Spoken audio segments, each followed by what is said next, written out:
ROI-nya tertinggi ada di sablon. Kita akan putus dengan cara kita investasi meja sablon. Nggak apa-apa, tapi jangan investasi dulu baru jualan. Karena kita nggak tahu market dan kita nggak tahu nature jualannya, tapi kita udah berinvestasi dengan nilai yang tinggi. Itu yang pertama. Terus yang kedua, kenapa nggak ads? Kita batasi parameternya. Kita sebenarnya mau kasih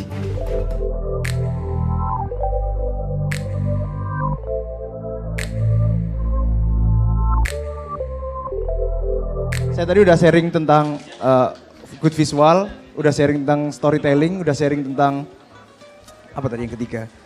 Good visual, storytelling sama figur. Sekarang yang tadi ketinggalan adalah timeline. Jadi untuk mengoptimasi kita itu mesti bikin timeline yang benar. Yang saya lakukan tiap hari.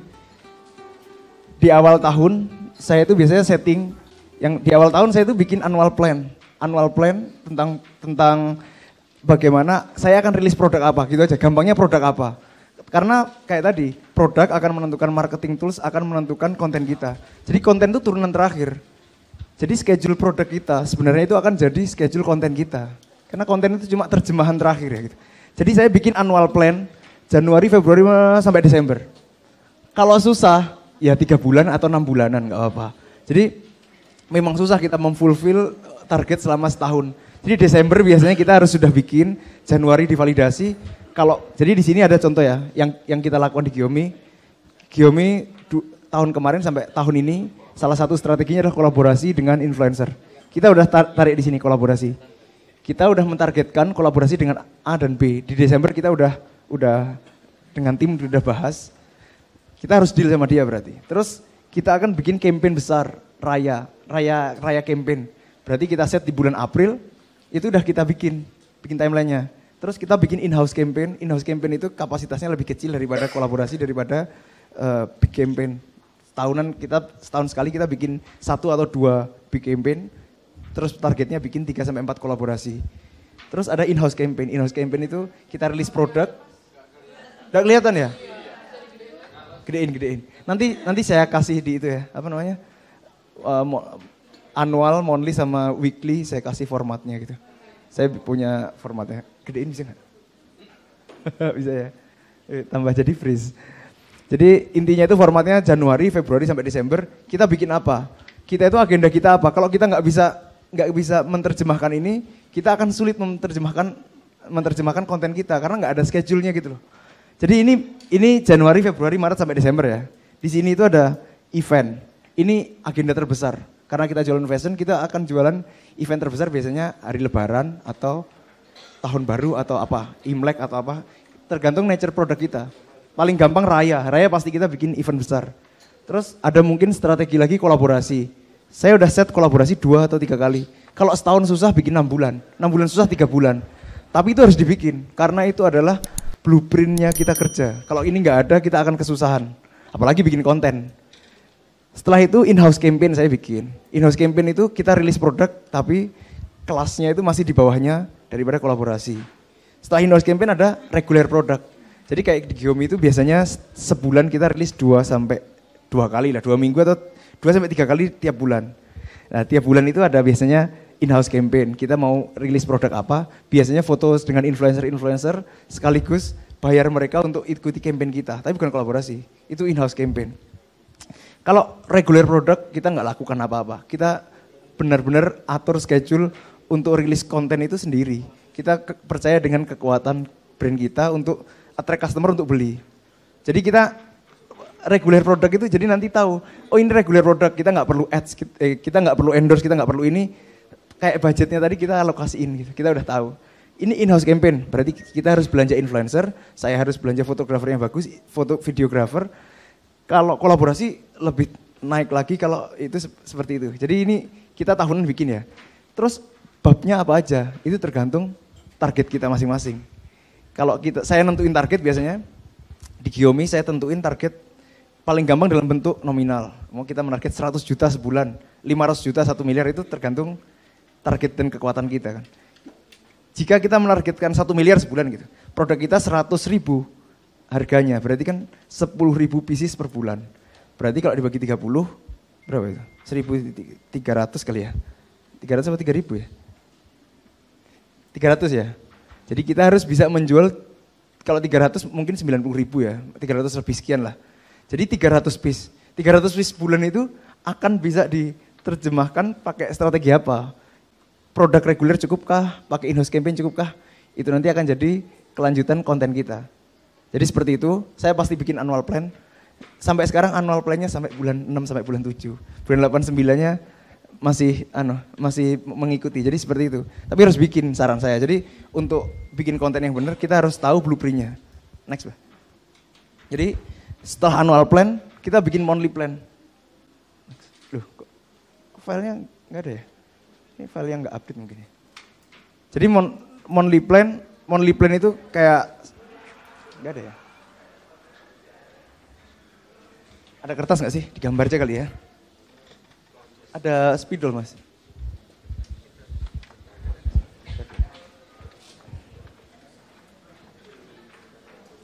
Jadi monthly plan itu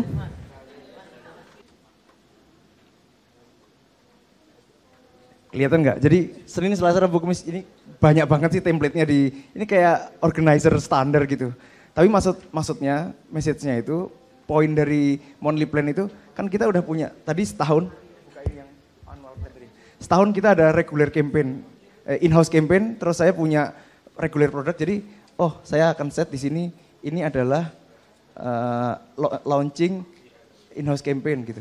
Ini regular product, sini ada diskon, ada promo, karena di sini adalah Imlek, di sini ada giveaway, di sini ada ini.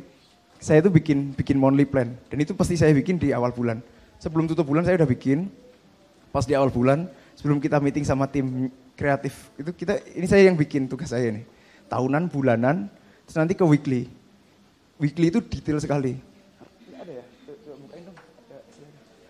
Jadi ini oke ya. Jadi ini organizer standar tapi harus dibikin. Jadi isinya adalah program dalam sebulan biasanya.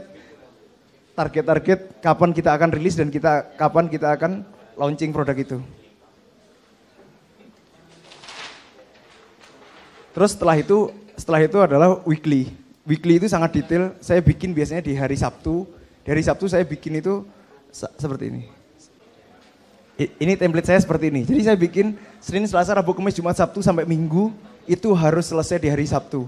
Di hari Minggu kita review, kita udah punya kerjaan ini. Biasanya anak-anak grafis itu bisa menyelesaikan di Senin sampai Selasa itu dia udah bisa nge-fulfill semua konten yang mau kita bikin. Jadi formatnya saya bikin seperti ini. Feed Instagram. Feed Instagram itu akan ada visualnya apa? Foto studio. Foto studio produk A. Terus cewek itu copywritingnya apa? Kita copywriting itu kalau di saya strateginya Giom itu ada beberapa clue. Pertama itu clue atau hint kalau kita mau rilis produk. Jadi mau next seperti apa akan rilis itu clue. Terus kita announce. Announce itu benar-benar informasi yang sangat tegas. Jadi VA Jacket Black akan rilis Jumat 12 Desember 2019 jam sekian tersedia ukuran ini gitu. Sampai sedetail-detailnya akan bisa diorder seperti ini. Itu announce. Terus ada lagi storytelling. Storytelling itu ketika kita melakukan explain tentang bahan, kita melakukan explain tentang fitur produk, kita melakukan penjelasan tentang, biasanya kita di Giom ada charity. Charity itu engagement-nya lumayan bagus. Jadi kita biasanya kita ke panti, kita kasih ke orang-orang di pinggir jalan, terus kita jadikan konten. Maksud kita adalah charity itu yang kasih adalah pembeli-pembeli kita. Dan di situ kita harus berstorytelling yang sangat panjang. Jadi biasanya itu di hari pertama aja likes bisa di 2000-an ke atas. Cukup dalam 24 jam. 2000 sampai 3000. Jadi storytelling sama gini. Saya ketemu Pak Jono. Pak Jono itu orang di pinggir Kertajaya.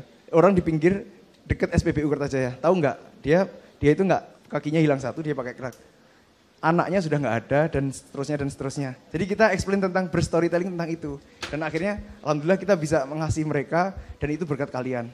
Itu kita format copywriting untuk storytelling. Jadi kapan announce, kapan hint, kapan berstorytelling, saya kasih di sini. Foto studio, announce, kita akan launching di hari ini. Terus feed kedua apa? visualnya adalah foto produk, explain produk. Jadi foto produk dalam semua warna. Copywritingnya kita jelasin perbedaan warna sama bahan, kayak gitu. Jadi ini harus dibikin. Terus di story, di feed, khususnya di feed itu adalah reputasi kita di Instagram. Kalau feed kita jelek, feed kita nggak memenuhi komposisi warnanya nggak sama, mood warnanya nggak sama, terus di feed kita juga nggak ada kesamaan dalam poster, dalam guideline desainnya nggak sama, itu akan rusuh. Jadi ada aplikasi namanya, apa namanya? Ada aplikasi yang kita pakai itu, speedometer kita. Kita mesti tahu engagement kita berapa. Kalau kita masuk ke situ, terus Gihome itu turun parah. Turun sampai di 0,2. Biasa kita jaga di 0,4, 0,5, 0,6. Antara 0,5 sampai 0,6. Terus kita turun. Terus akhirnya